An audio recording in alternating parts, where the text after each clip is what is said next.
Morning and welcome to another job with Vulcan Works. Today, as you can see, we're at Lyman Wood Country Park. And we've got a really nice good job for them up here. And we're going to be wiring up a new outbuilding for them. So come and join us and see how we get on. So we're off to a job at a country park today. We're doing some installation work. So this will be fun. The place is called Lyman Wood Pit. And it's just up the road from where we're doing. Now, you might notice in front of me, I'm not going to hide it, I do have a little script to read about the history of the place, which as soon as I'm driving forwards, I will tell you about. So, going to make just a short trip up to where the country park is. And while I'm driving, my lovely daughter beside me, because I've got my daughter and my son coming with me today, is going to read out a little bit of history about the place. So, Michaela, would you like to read that little ditty I've got written down? A bit of history. The country park is located on the site of two coal pits, lime and wood. Wood pit was sunk in 1866 and closed in 1971. Unfortunately, an explosion on the 7th of June 1878 killed 189 men and boys. Lime Pit was sunk in 1876 but abandoned because of flooding another empty to sink. The pit was made in 1912 but was interrupted by WWI. A third empty was made in 1999. Unfortunately, a disaster befell this pit as well in 1930, killing 13 men. The pit closed in 1964.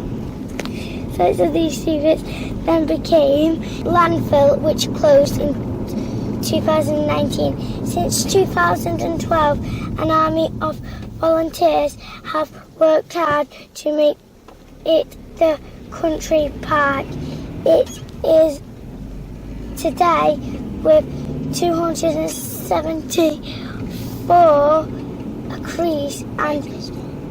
acres and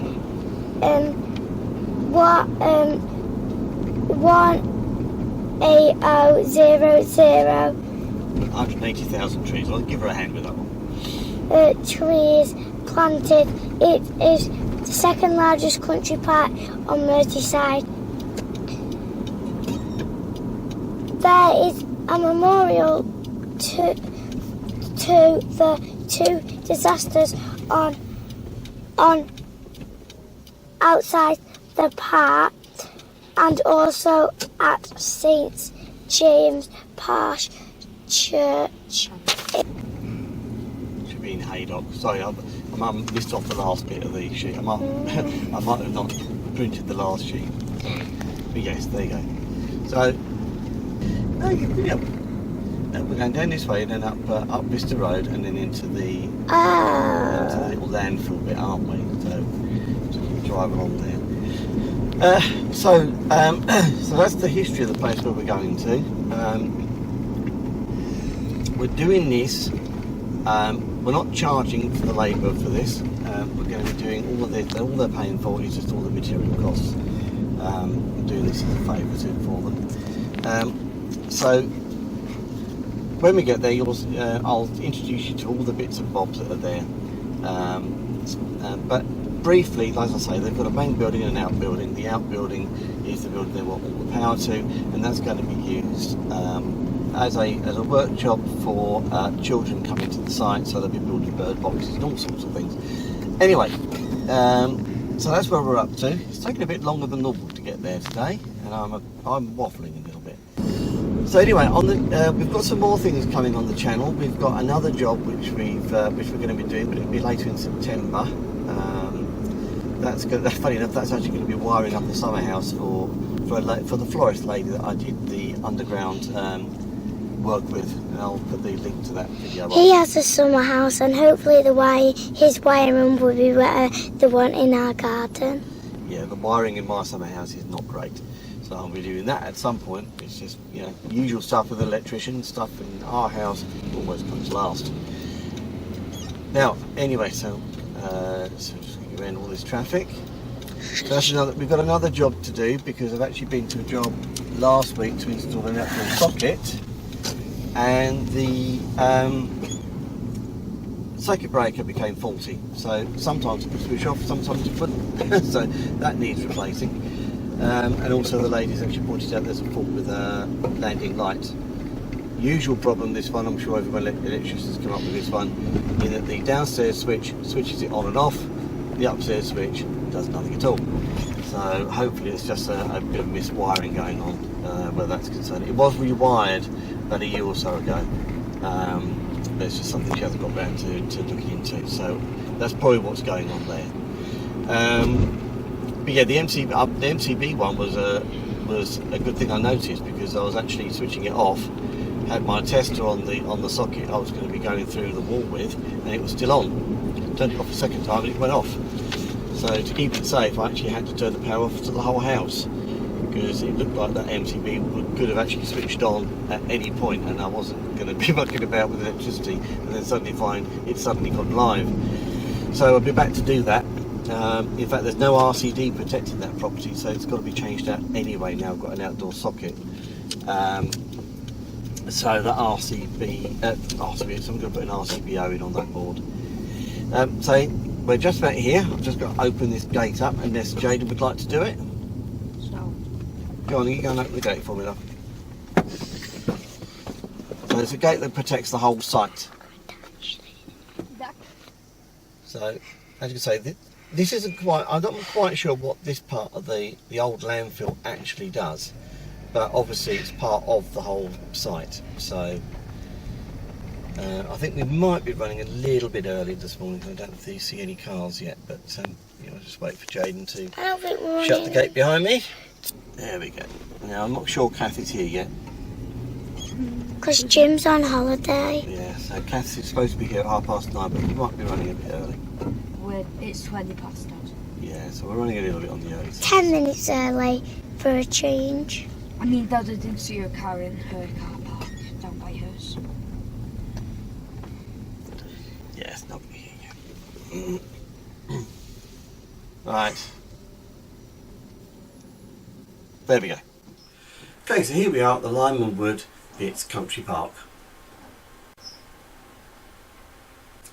This is the main building, and it's got power already from a nearby 3-phase supply, and what I'll be doing is adding a 40 amp MCB into its consumer unit, which has already got an RCD which covers all the circuits.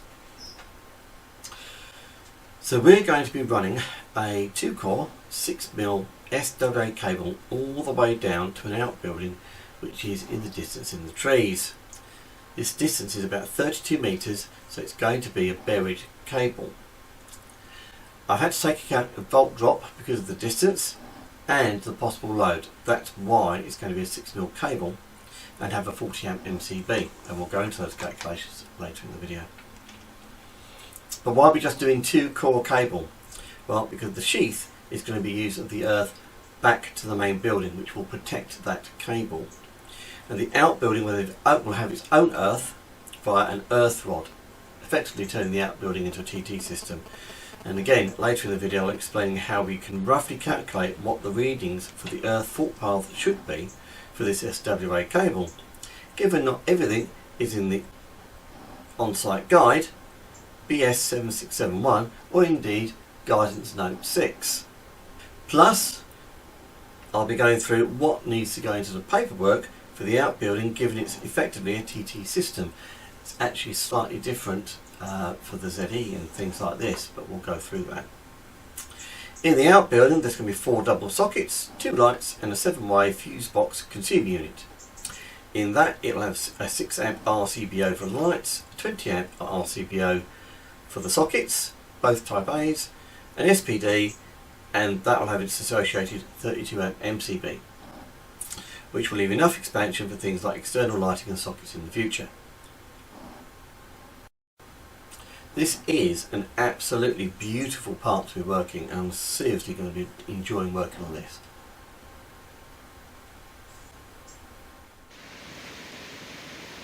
So here we are at the far end, so we're down by the garage, so you can see quite a bit of clearing needs to be done. Apologies for the bucket. So the cable's going to run down through here, down through here, through here, through here, through here, and we're going to come up into, I think we're going to come up, whoopsie daisy, I think we're going to come up into that there, or maybe the second one. I'm not sure which we're going to come out into. So the main cable comes up through the ground there, is going to come up into here, put a junction box on there. Now the TT side of it is, whoopsie daisy, is going to be over here, so there'll be a TT hole there. TT hole. The earth rod's going to be sunk there, and I'm either going to run the earth bond along the outside and in, or I may run it inside. I'm not sure yet. That'll be something I'll do when I come to do the job. Now I'll show you inside in a second. Okay, so we'll just show you the inside of the garage. So it's normal garage size. So what we're going to do, oops, yeah, I'm going to fall over. We're going to put up the new consumer unit up here, probably in here, I'd imagine. So we'll come through there, and then what we're going to do is we're going to drop some conduit down to here, use singles, use this beam, and I've got metal clad sockets to go there and there, and we're going to come along. Oh, we'll tee off here, by the way, so we'll come down for the consumer unit, tee it off there, come along here, and we've got another workbench, 2 more double sockets there and there. We're going to have 2 lots of LED lights, one there probably, and we're going to probably get another one up here, and light switch over there. What I don't know what I'm going to do is whether I'm going to run T&E to the lights, or whether I'm going to do it in conduit. That I haven't quite decided yet. But that's what we're doing in here. So there'll be a 7-way board here, 2 circuits to start with, one for the lights, one for the radial for the sockets. And when I say 7-way, there'll be 2 ways taken up by the main switch. 2 others are for the SPD if needed. So in actual fact, 4. So that's how many ways we're going to have, and then a couple of spare ways for outdoor sockets and outdoor lights if we need them. Going to be protected, like I said, we're going to run a 6mm cable, and I'll explain why later. 40 amp breaker in the main building, and we have in here. So I'll explain why we're doing that as for the protection of all the circuits further on in the video.